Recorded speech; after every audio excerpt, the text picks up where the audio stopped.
Om.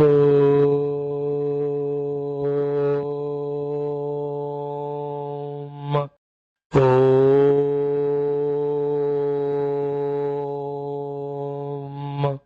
Om.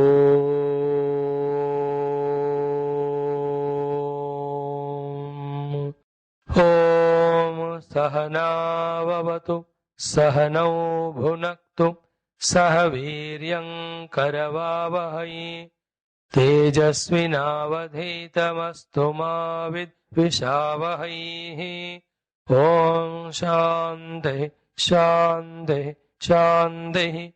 Om Namo Brahmadibhyo Brahma Vidya Sampradaya Kartrubhyo Vamsha Rushibhyo Mahadbhyo Namo Gurubhyah. Om Gurur Brahma Gurur Vishnu Gurur Devo Maheshwarah Guru Sakshat Param Brahma Tasmai Shri Gurave Namaha. Tasmai Shri Gurave Namaha. Today's mantra in our Aham Brahmasmi Chinmayam Mantra Mananam meditation session is Om Nakarmanana Prajaya mantra. This mantra is found in Mahanarayana Upanishad, and also this mantra found in Kaivalya Upanishad also. These mantras generally are chanted when a great saint, yati, sannyasi is invited to any of the places, temple or our home or ashram, anywhere. And this mantra's meaning is very sublime, very complete, very beautiful. It talks about the sadhanas which we have to do to know the self. So we have very less time, so only the literal meaning of that we will see, then we will do our regular chanting on that, and later on when we get time, we will ponder over every word of this mantra. Now we will start. It is Om na karmana na prajaya dhanena tyagena ekena amrutatvamanasuhu parena nakam nihitam guhayam vibhrajate yat yatayo vishanti vedanta vijnana sunishchitarthaha Sannyasa yogat yatayah shuddhasattvaha te brahmaloke tu parantakale paramrutat parimucyanti sarve dahram vipapam parameshmabhutam yat pundarikam puramadhyasaggastam tatrapi dahram gaganam vishokah tasmin yadantah तदुपासितव्यम् यो वेदादौ स्वरः प्रोक्तः वेदान्ते च प्रतिष्ठितः तस्य प्रकृतिरीनस्य यः परः सः महेश्वरः. So Om, Lord's name, what is it is? Na karmana, not by action. Na prajaya, not by the shishyas or followers or the progeny, children. Na dhanena, not by the wealth, but only by tyagena eke, only by the tyaga. Eke means anybody. Amrutatvam anashuhu will experience this amrutatva. So not by progeny, nor by variety of punya karmas, nor by having lot of wealth and doing different things or buying objects of the world, that one is going to get this immortal bliss, bliss of immortality. फिर कहाँ से मिलेगा वो? त्यागेन एके. This is the essence of all Vedanta, all spirituality. Ultimately, everyone will have to come to this level of understanding as well as practice. And every jiva that way by the Lord is guided towards reaching this state only, through all his experiences. How much ever we may go into different tracks because of our vasana, karma, prarabdha, etc. But again and again the Lord will see that we will be on the path. Okay? न कर्मणा न प्रजया न धनेन त्यागेन एके amrutatva manashu. So only through tyaga the amrutatva we will get. And how to do this? What is sadhana? What is meditation? Where is it available? Parena nakam. Nakam means swargam. Parena means even beyond. Even beyond it is swarga means it is more blissful, joyful even than the swarga sukha.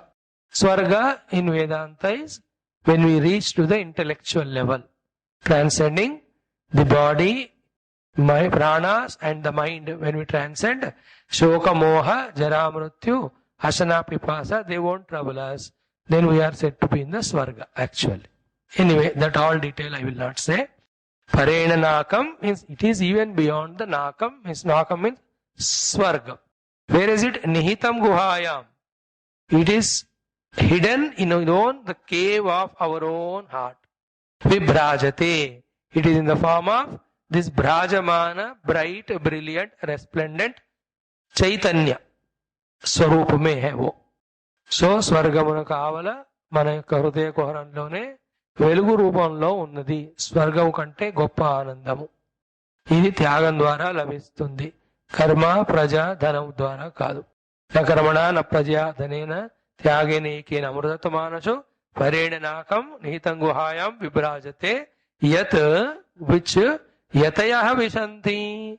Those who are yatnavan, those who intensely, sincerely do the yatnam, prayatnam, definitely they will enter into that experience.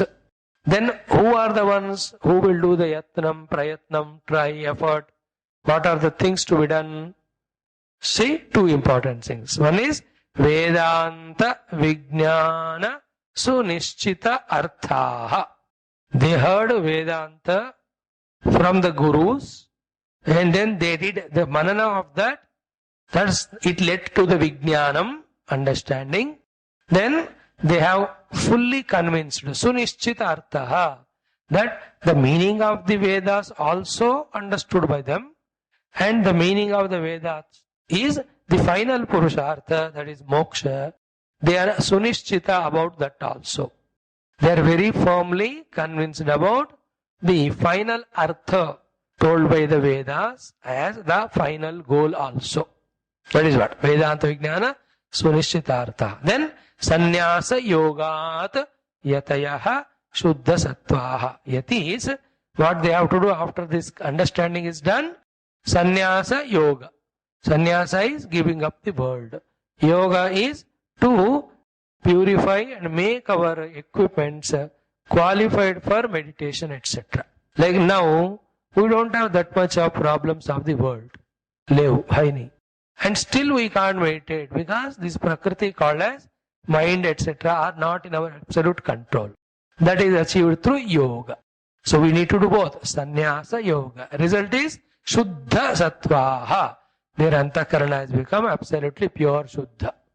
Te, such people, Brahma Loketu Paranta Kale Paramrutaha Parimuchanti Sarve. Such people, Brahma Loketu, Brahma Eva Loka, Brahma Loka.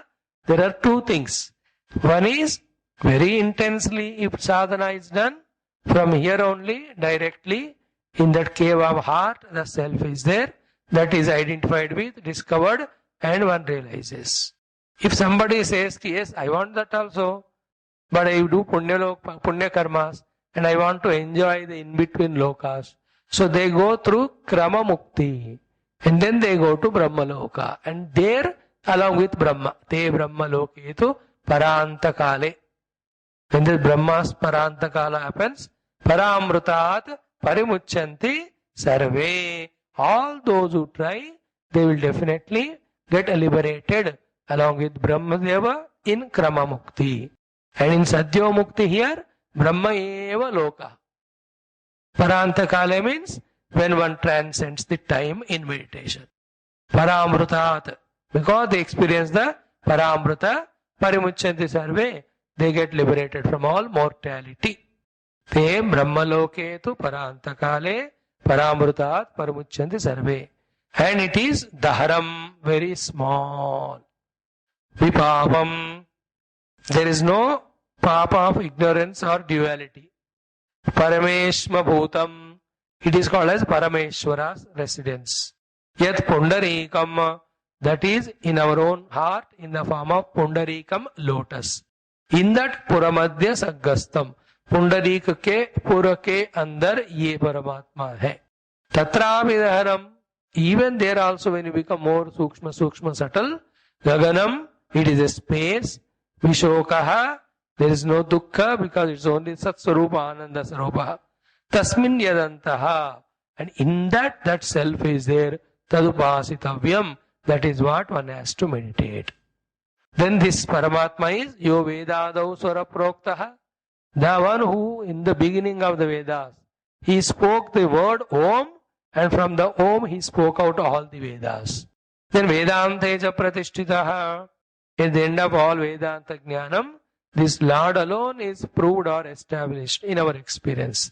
Tasya, of the Lord, Prakriti Linasya, when these Prakriti, Trigunas, Mayas are all transcended, Yahaparaha, who is beyond, Samaheshwaraha, he is the Maheshwara Paramatma.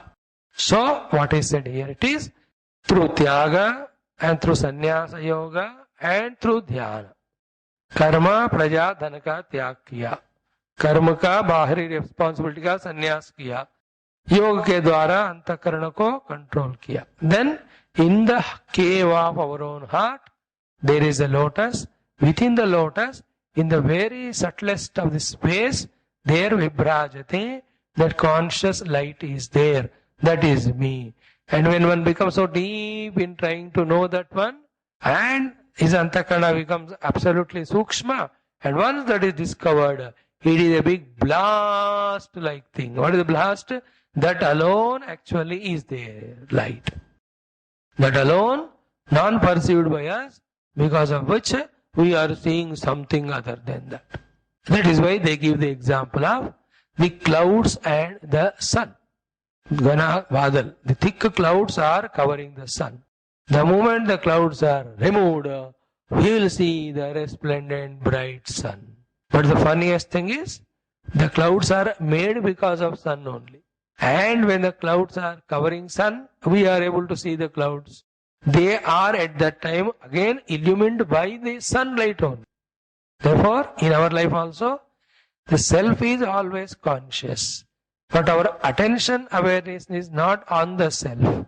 Therefore, we don't know the self. And mind you, we don't know the self also is illumined. Like the cloud also illumined by the sunlight.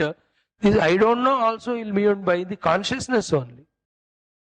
And not only I don't know that, I know the whole world, which is so charming and all, and I am gone in that. And their karma, praja, dhana, all these we are busy. When we give all that and focus our attention, then the ignorance layer goes away. Then that vibrajate, that Lord, the Parameshwara, the one who gave the Vedas, the one who is the essence of Vedas, the one who is established in the Vedas, Vedaisha Sarvairahame Vedya, Vedanta Krut, Veda Videva Chaham, etc. That Lord is revealed. This is the mantra. We will chant 18 times. Every mantra 108. How many hours it will take? How do you do it is your choice. My job is to teach you and tell you, I give you the idea, to do the practice. जितना करोगे उतना fear जाएगा, उतना confidence आएगा, उतना you will be able to enjoy it. And as early as possible. Oh, it's already very delayed. कि कितने जन्म पहले हमको करना था, we have not yet done. Already we have delayed. It's not that still we have time. No. Okay, let us start. Very beautiful, powerful mantra. Please by heart this. There are swaras are there. Observe them. I could not get with the swara properly. Therefore, I had to put you in two parts. Both for Telugu and English people. एक line फिर बाकी है. एक दो बार पढ़ लो आपको आ जाएगा. I sent yesterday. You could have seen it and written. It is your responsibility. Okay, start. Om na karmana na prajaya dhanena त्यागेनैके अमृतत्वमानशुः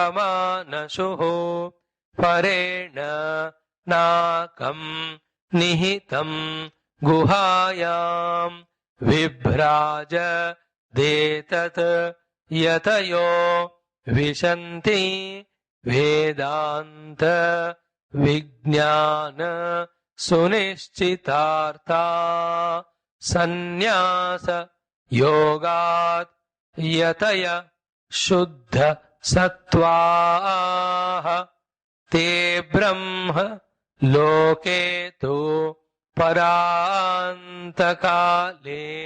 परामृतात् परिमुच्यन्ते सर्वे दहरं विपापं परमेश्मभूतं यत्पुण्डरीकं पुरमध्य सग्रस्थं तत्रापि दहरं गगनं विशोकः तस्मिन् यदन्तस् तदुपासितव्यं यो वेदादौ स्वरः प्रोक्तो वेदान्ते च प्रतिष्ठितः तस्य प्रकृति लीनस्य यः परः सः महेश्वरः. I tried to make one word. You might have heard it now. With practice it will come. Nothing is difficult for you, the conquerors of the world, the monarchs of the world, the masters of the world. What is difficult? कुछ नहीं असंभव. ओम न कर्मणा न प्रजया धनेन त्यागेनैके अमृतत्वमानशुः परेण नाकं निहितं गुहायां विभ्राजदेतद् यतयो विशन्ति वेदान्त विज्ञान सुनिश्चितार्थाः संन्यास योगात् यतयः शुद्ध सत्त्वाः ते ब्रह्म लोके तु परान्तकाले परामृतात् परिमुच्यन्ते सर्वे दहरं विपापं परमेश्मभूतं यत्पुण्डरीकं पुरमध्य सग्रस्थं तत्रापि दहरं गगनं विशोकः तस्मिन् यदन्तस् तदुपासितव्यं यो वेदादौ स्वरः प्रोक्तो वेदान्ते च प्रतिष्ठितः तस्य प्रकृतिलीनस्य यः परः स महेश्वरः. ॐ न कर्मणा न प्रजया धनेन त्यागेनैके अमृतत्वमानशुः परेण नाकं निहितं गुहायां विभ्राजदेतद्यतयो विशन्ति वेदान्त विज्ञान सुनिश्चितार्थाः संन्यास योगात् यतयः शुद्ध सत्त्वाः ते ब्रह्म लोके तु परान्तकाले परामृतात् परिमुच्यन्ते सर्वे दहरं विपापं परमेश्मभूतं यत्पुण्डरीकं पुरमध्य सग्रस्थं तत्रापि दहरं गगनं विशोकः तस्मिन् यदन्तस् तदुपासितव्यं यो वेदादौ स्वर प्रोक्तो वेदान्ते च प्रतिष्ठितः तस्य प्रकृतिलीनस्य यः परः स महेश्वरः. ॐ शान्तिः शान्तिः शान्तिः. ॐ न कर्मणा न प्रजया धनेन त्यागेनैके अमृतत्वमानशुः परेण नाकं निहितं गुहायां विभ्राजदेतद्यतयो विशन्ति वेदान्त विज्ञान सुनिश्चितार्था संन्यास योगात् यतयः शुद्धसत्त्वाः ते ब्रह्मलोके तु परान्तकाले परामृतात् परिमुच्यन्ति सर्वे दहरं विपापं परमेश्मभूतम्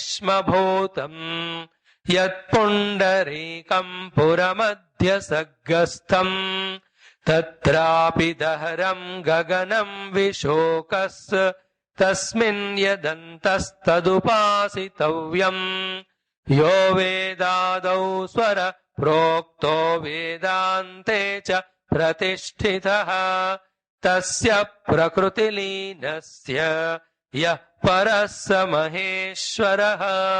ॐ शान्तिः शान्तिः शान्तिः।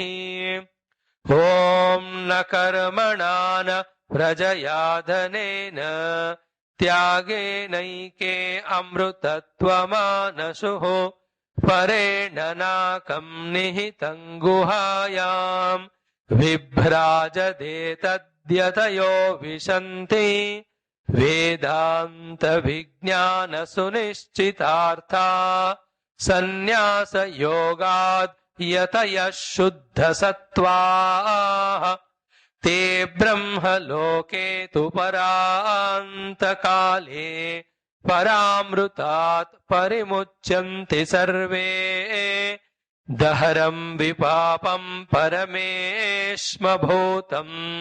यत्पुण्डरीकं पुरमध्यसग्गस्थम् तत्रापि दहरं गगनं विशोकस् तस्मिन् यदन्तस्तदुपासितव्यम् यो वेदादौ स्वर प्रोक्तो वेदान्ते च प्रतिष्ठितः तस्य प्रकृतिलीनस्य यः परः स महेश्वरः। ॐ शान्तिः शान्तिः शान्तिः। ॐ न कर्मणा न प्रजया धनेन त्यागेनैके अमृतत्वमानशुः परेण नाकं निहितं गुहायाम् विभ्राजते तद्यतयो विशन्ति वेदान्तविज्ञानसुनिश्चितार्था सन्न्यासयोगाद् यतयः शुद्धसत्त्वाः ते ब्रह्मलोके तु परान्तकाले परामृतात् परिमुच्यन्ति सर्वे दहरं विपापं परमेश्मभूतम् यत्पुण्डरीकं पुरमध्यसग्गस्थम् तत्रापि दहरं गगनं विशोकस् तस्मिन् यदन्तस्तदुपासितव्यम् यो वेदादौ स्वर प्रोक्तो वेदान्ते च प्रतिष्ठितः तस्य प्रकृतिलीनस्य यः परः स महेश्वरः। ॐ शान्तिः शान्तिः शान्तिः।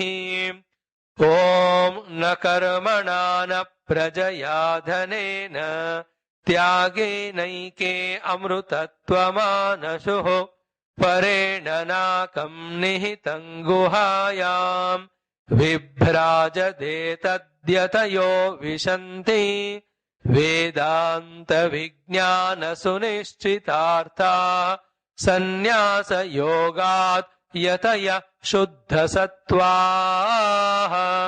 ते ब्रह्मलोके तु परान्तकाले परामृतात् परिमुच्यन्ति सर्वे दहरं विपापं परमेश्मभूतम् यत्पुण्डरीकं पुरमध्यसग्गस्थम् तत्रापि दहरं गगनं विशोकस् तस्मिन् यदन्तस्तदुपासितव्यम् यो वेदादौ स्वर प्रोक्तो वेदान्ते च प्रतिष्ठितः तस्य प्रकृतिलीनस्य यः परः स महेश्वरः। ॐ शान्तिः शान्तिः शान्तिः। ॐ न कर्मणा न प्रजया धनेन त्यागेनैके अमृतत्वमानशुः परेण नाकं निहितं गुहायां विभ्राजते तद्यतयो विशन्ति वेदान्तविज्ञानसुनिश्चितार्थाः सन्न्यासयोगात् यतयः शुद्धसत्त्वाः ते ब्रह्मलोके तु परान्तकाले परामृतात् परिमुच्यन्ते सर्वे दहरं विपापं परमेश्मभूतं यत्पुण्डरीकं पुरमध्यसग्गस्थं तत्रापि दहरं गगनं विशोकस्तस्मिन् यदन्तस्तदुपासितव्यम् यो वेदादौ स्वर प्रोक्तो वेदान्ते च प्रतिष्ठितः तस्य प्रकृतिलीनस्य यः परः स महेश्वरः। ॐ शान्तिः शान्तिः शान्तिः। ॐ न कर्मणा न प्रजया धनेन त्यागेनैके अमृतत्वमानशुः परेण नाकं निहितं गुहायां विभ्राजते तद्यतयो विशन्ति वेदान्तविज्ञानसुनिश्चितार्थाः सन्न्यासयोगात् यतयः शुद्धसत्त्वाः ते ब्रह्मलोके तु परान्तकाले परामृतात् परिमुच्यन्ते सर्वे दहरं विपापं परमेश्मभूतं यत्पुण्डरीकं पुरमध्यसग्गस्थं तत्रापि दहरं गगनं विशोकस्तस्मिन् यदन्तस्तदुपासितव्यम् यो वेदादौ स्वर प्रोक्तो वेदान्ते च प्रतिष्ठितः तस्य प्रकृतिलीनस्य यः परः स महेश्वरः। ॐ शान्तिः शान्तिः शान्तिः।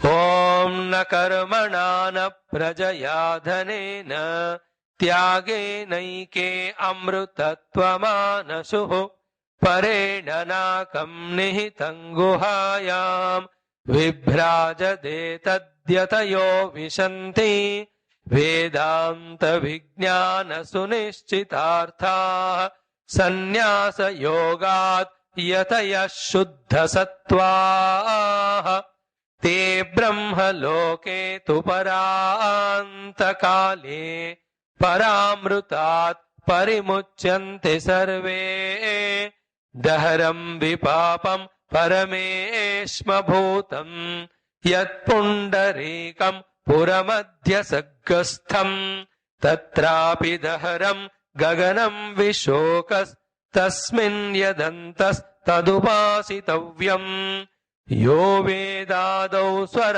प्रोक्तो वेदान्ते च प्रतिष्ठितः तस्य प्रकृतिलीनस्य यः परः स महेश्वरः। ॐ शान्तिः शान्तिः शान्तिः।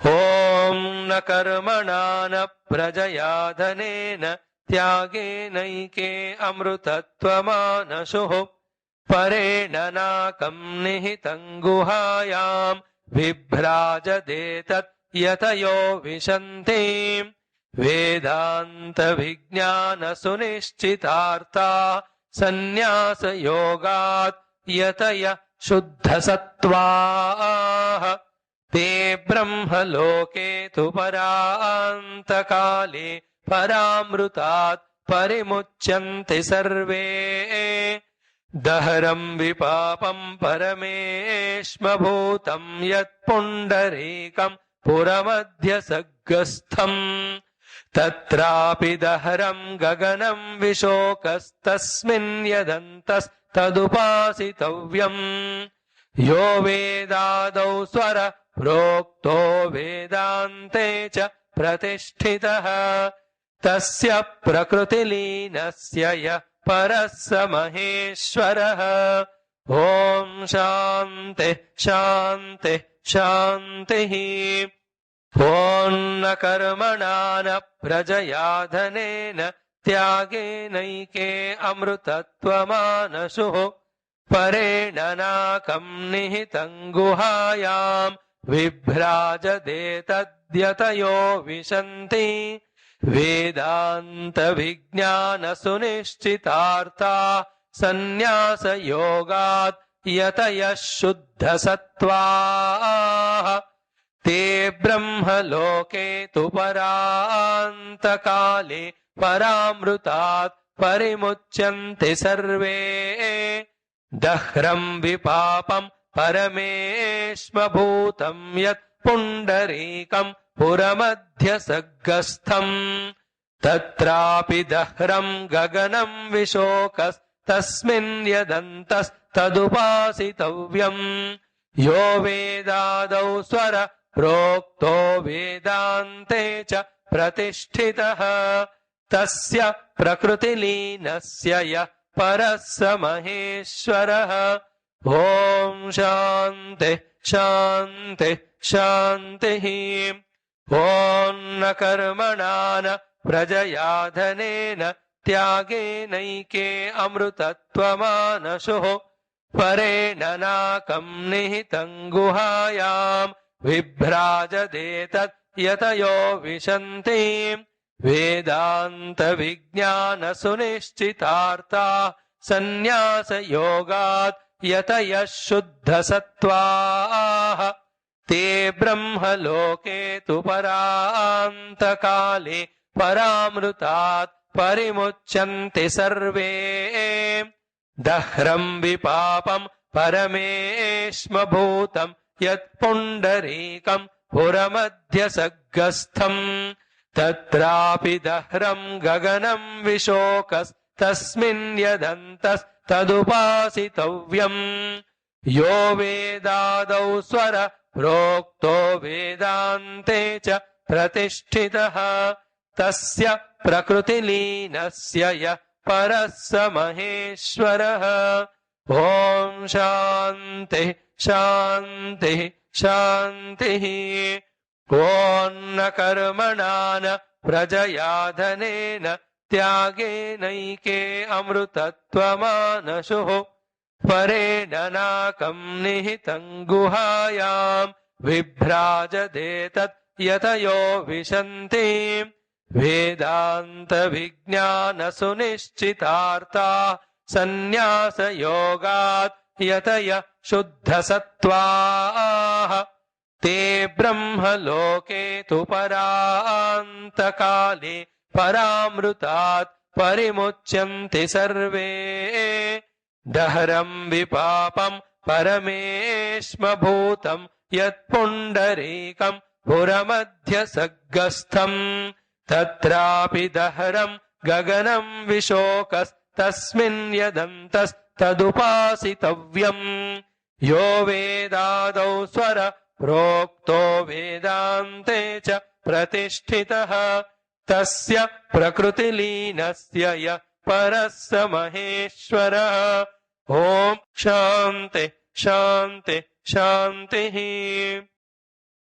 ॐ न कर्मणा न प्रजया धनेन त्यागेनैके अमृतत्वमानशुः परेण नाकम् निहितम् गुहायाम् विभ्राजते तत् यतयो विशन्ति वेदान्तविज्ञानसुनिश्चितार्था सन्न्यासयोगात् यतयः शुद्धसत्त्वाः ते ब्रह्मलोके तु परान्तकाले परामृतात् परिमुच्यन्ते सर्वे दह्रम् विपापम् परमेश्मभूतम् यत् पुण्डरीकम् पुरमध्यसग्गस्थम् तत्रापि दह्रम् गगनम् विशोकस्तस्मिन् यदन्तस्तदुपासितव्यम् यो वेदादौ स्वर प्रोक्तो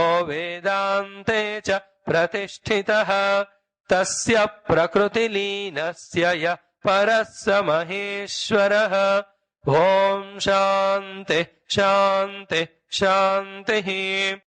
ॐ न कर्मणा न प्रजया धनेन त्यागेनैके अमृतत्वमानशुः परेण नाकं निहितं गुहायां विभ्राजते तत् यतयो विशन्ति वेदान्त विज्ञान सुनिश्चितार्थाः सन्न्यासयोगात् यतयः शुद्धसत्त्वाः ते ब्रह्मलोके तु परान्तकाले परामृतात् परिमुच्यन्ते सर्वे दहरं विपापं परमेश्मभूतं यत्पुण्डरीकं पुरमध्यसग्गस्थम् तत्रापि दहरं गगनं विशोकस्तस्मिन् यदन्तस्तदुपासितव्यम् यो वेदादौ स्वर प्रोक्तो वेदान्ते च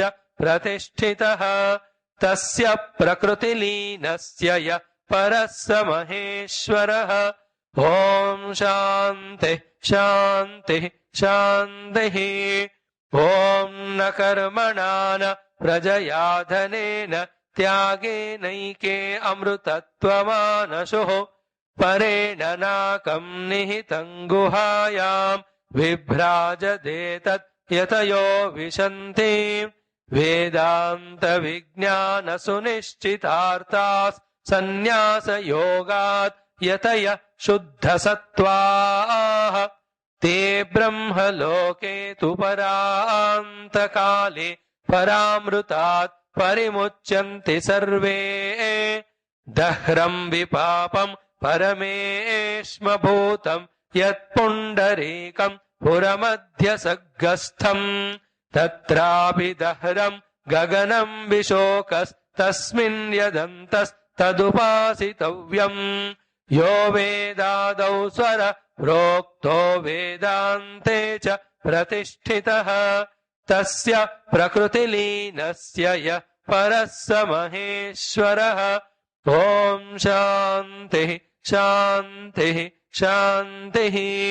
ॐ न कर्मणा न प्रजया धनेन त्यागेनैके अमृतत्वमानशुः परेण नाकं निहितं गुहायां विभ्राजते तत् यतयो विशन्ति वेदान्त विज्ञान सुनिश्चितार्थाः सन्न्यासयोगात् यतयः शुद्धसत्त्वाः ते ब्रह्मलोके तु परान्तकाले परामृतात् परिमुच्यन्ते सर्वे दह्रं विपापं परमेश्मभूतं यत्पुण्डरीकं पुरमध्यसग्गस्थम् तत्रापि दहरं गगनं विशोकस्तस्मिन् यदन्तस्तदुपासितव्यम् यो वेदादौ स्वर प्रोक्तो वेदान्ते च प्रतिष्ठितः तस्य प्रकृतिलीनस्य यः परः स महेश्वरः। ॐ शान्तिः शान्तिः शान्तिः। ॐ न कर्मणा न प्रजया धनेन त्यागेनैके अमृतत्वमानशुः परेण नाकं निहितं गुहायां विभ्राजते तत् यतयो विशन्ति वेदान्त विज्ञान सुनिश्चितार्थाः सन्न्यासयोगात् यतयः शुद्धसत्त्वाः ते ब्रह्मलोके तु परान्तकाले परामृतात् परिमुच्यन्ते सर्वे दह्रं विपापं परमेश्मभूतं यत्पुण्डरीकं पुरमध्यसग्गस्थम् तत्रापि दह्रं गगनं विशोकस्तस्मिन् यदन्तस्तदुपासितव्यम् यो वेदादौ स्वर प्रोक्तो वेदान्ते च प्रतिष्ठितः तस्य प्रकृतिलीनस्य यः परः स महेश्वरः। ॐ न तत्र सूर्यो भाति न चन्द्रतारकम् नेमा विद्युतो भान्ति कुतोऽयमग्निः तमेव भान्तमनुभाति सर्वम् तस्य भासा सर्वमिदं विभाति ॐ शान्तिः शान्तिः शान्तिः. So when the great saints come to our house, sannyasis, with Purna Kumbha in the hands, we will chant this above mantra and welcome them. After that, we will chant Natatra Suryo Bhati, and while chanting this mantra of Kathopanishad, Mundakopanishad, etc., we will do the Arati of that great saint as the Lord himself, as a Parabrahma, Paramatma himself. So we have done it. Excellent mantra. Do the remaining times and also learn it with the meaning.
पूर्णमदः पूर्णमिदं पूर्णात् पूर्णमुदच्यते पूर्णस्य पूर्णमादाय पूर्णमेवावशिष्यते.